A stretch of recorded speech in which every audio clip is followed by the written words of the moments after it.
వెల్లంపల్లి కృష్ణారావు గారికి, ఎంపీ రఘురామరెడ్డి గారికి, చైర్మన్ రమేష్ రెడ్డి గారు, నాగేశ్వరరావు గారు, దుర్గా ప్రసాద్ గారికి, కలెక్టర్ గారు, ఎస్పీ గారు, ఆల్ టూరిజం డిపార్ట్మెంట్ అందరికి, మీడియా మిత్రులు, ప్రధానంగా ఇది ఈ బుద్ధ స్తూపం ఏదైతే ఉందో నాకు తెలిసి దేశంలోనే 1, 2, 3లో భారతదేశంలోనే ఇది 1, 2, 3 స్థానంలో దీని ప్రాముఖ్యత అంత గొప్పగా ఉంది. ఇది సుమారు 8 ఎకరాల పైచీలకు విస్తీర్ణంలో ఉంది.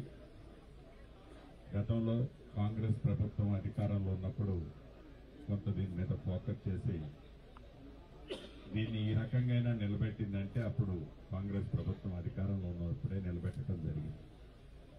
ప్రధానంగా ఇక్కడ ఇంకా ఇందాక టూరిజం అధికారి గారు చెప్పినట్లు ఇంకా ఎక్స్ప్రెషన్ చేస్తే చాలా గ్రౌండ్ లో ఉన్నాయి. అది కూడా మనం ఇప్పుడు చూస్తాం. అండర్ గ్రౌండ్ లో ఆనాటికి సంబంధించిన శిథిలాలు లేకుంటే ఫుల్ ఫ్లెడ్జ్ లో ఉన్న గ్రౌండ్ లో ఉన్నవి కూడా మనకి ఇప్పుడు కనిపిస్తాయి. కొన్ని అప్పుడు స్టార్టింగ్ కొంత స్టార్ట్ చేసి వదిలేశారు. అది మాన్యువల్ గానే తవ్వాల్సిన అవసరం ఉంది.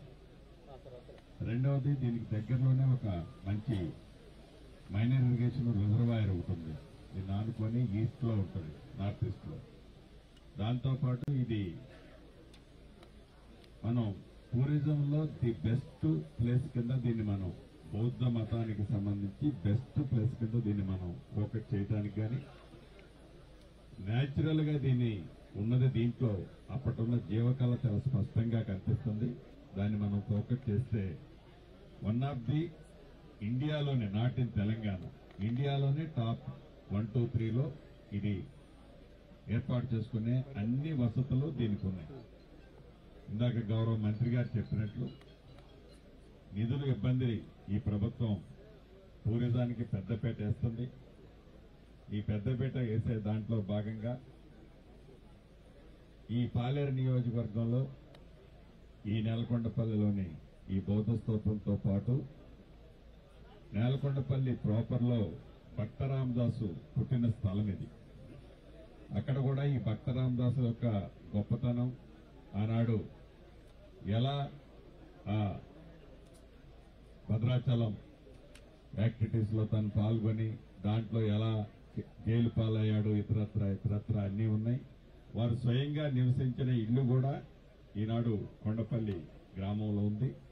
దాన్ని కూడా మనం డెవలప్ చేసి దాన్ని ఒక మ్యూజియంగా భక్త రామదాస్ గారికి సంబంధించింది ఏర్పాటు చేసుకునే అవకాశం ఉంది. ఈ బౌద్ధ మతానికి సంబంధించిన ఈ మైనర్ ఇరిగేషన్ ట్యాంక్ లో కూడా మనం వాటర్ కి సంబంధించిన స్పోర్ట్స్ ఇతరత్ర టూరిస్టుల్ని అట్రాక్ట్ చేసే దాంతో పాటు ఈ ప్రాంతం టూరిస్ట్ ప్లేస్ గా న్యాచురల్ గానే హిస్టరీలో ఉంది. దాన్ని మనం ఓపెన్ చేసినట్లయితే డెఫినెట్ గా ఈ రాష్ట్ర ప్రభుత్వం దేశంలోనే ఒక మంచి స్థానంలో ఈ ప్రాంతం ఉండే అవకాశం ఉంది.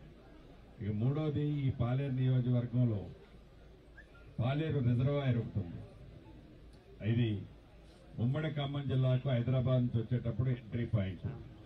అప్పుడు కాంగ్రెస్ ప్రభుత్వం ఉన్నప్పుడే దాన్ని కూడా టూరిస్ట్ ప్లేస్ కింద సుమారు ఒక 10 కోట్లు ఖర్చు పెట్టి డెవలప్ చేశారు. కానీ రావాల్సినంత మైలేజ్ దానికి రాలేదు. సుమారు అది 1.4, 1.5 టీఎంసీ కెపాసిటీ ఉన్న రిజర్వాయరు. అది నిజాం నవాబ్ టైంలో కట్టిన రిజర్వాయరు. చాలా అది కూడా అద్భుతంగా ఉంటుంది. హైవే పక్కన ఉంటుంది. దాన్ని కూడా ఇక్కడ 3 ప్లేసెస్ లో, ఒకటి పాలేరు రిజర్వాయరు, 2 భక్త రామదాసు నివాస స్థలమైన నేలకొండపల్లిని, వారి నివాస స్థలాన్ని, టూరిస్ట్ ప్లేస్ ని మరింత డెవలప్ చేయటం, మూడోది దేశంలోనే వన్ ఆఫ్ ది బిగ్గెస్ట్ బౌద్ధ స్తూపం ఉన్న ప్రదేశం ఇది.